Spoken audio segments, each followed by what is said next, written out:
Louvado seja nosso Senhor Jesus Cristo, para sempre seja louvado.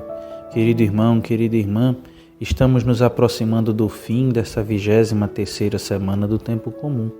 E a liturgia nos faz escutar esse discurso de nosso Senhor Jesus Cristo aos seus discípulos, segundo São Lucas. É muito interessante que Jesus aqui está falando para a salvação daquelas pessoas que o estão ouvindo, porque tudo que Jesus faz é sempre para a nossa salvação. Ele está falando para a salvação deles, mas está falando da sua vida em relação aos outros. É muito importante a gente perceber isso. Jesus está perguntando: pode um cego guiar outro cego? Você, quando diz ao seu irmão, deixa eu tirar o cisco do teu olho, veja, Jesus está dizendo algo que é importante que a gente se recorde. A vida cristã nos coloca sempre em contato com o outro. Nós não podemos pensar que ser cristão é uma questão unicamente privada, isolada, algo que diz respeito somente à minha interioridade, ao âmbito privado meu, como muitas pessoas hoje querem nos fazer crer, não é? Nós escutamos muito isso. Não, você pode crer no que você quiser, mas na sua casa, né? Tem gente que diz assim hoje em dia, que a religião pertence apenas ao âmbito privado da pessoa. Nosso Senhor está mostrando que não. Na verdade, é aquilo que nós escutamos também na primeira leitura de hoje, quando São Paulo diz: ai de mim se eu não pregar o Evangelho.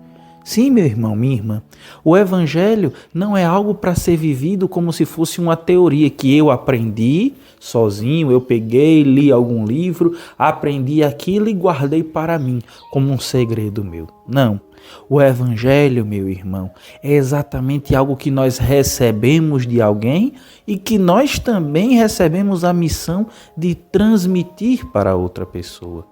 Nós não nos tornamos líderes, evangelizadores, porque nós somos mais destacados do que os outros. Não, nos tornamos evangelizadores porque somos cristãos.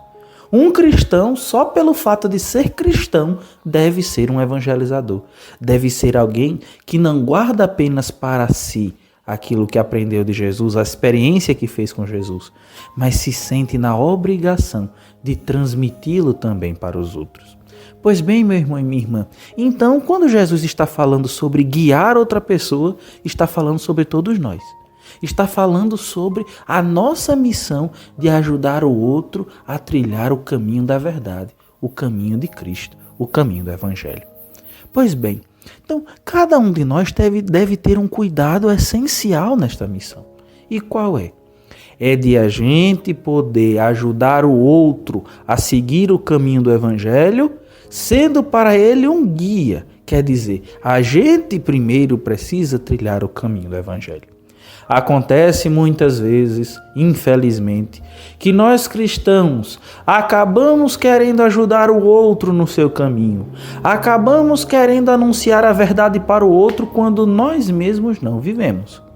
Muitas vezes, aquele que está guiando o outro, orientando, corrigindo o outro, precisaria primeiro ser corrigido ele mesmo. Precisaria ele mesmo ser chamado a atenção, porque quanta incoerência há em nós. Quantas vezes, como Jesus disse no Evangelho, nós percebemos o cisco que há no olho do outro irmão. Quer dizer, nós percebemos a pequena falta dele, o pequeno vício, a pequena coisa que precisa de correção. E às vezes nós mesmos não nos corrigimos. Às vezes nós mesmos estamos enganchados, estamos até o pescoço, envolvidos pelo pecado, pelos vícios, por uma vida duvidosa. E ainda assim queremos nos sentir por cima. E ainda assim queremos nos colocar como aqueles que têm a autoridade de pregar, a autoridade de corrigir o outro, a autoridade de indicar para o outro qual é o caminho certo. Meu irmão, minha irmã, o Evangelho é um processo, primeiro de conversão pessoal, para que possa também se tornar um modo de evangelizar e ajudar o outro na sua conversão. Então, se cada um de nós tem a missão de se tornar um evangelizador, de se tornar um anunciador da mensagem de Cristo, então é preciso que nós olhemos para nós. É preciso que percebamos, a minha vida já é coerente com o Evangelho? Se ela já for coerente com o Evangelho, ótimo, isso vai me ajudar em muito a ser um bom evangelizador.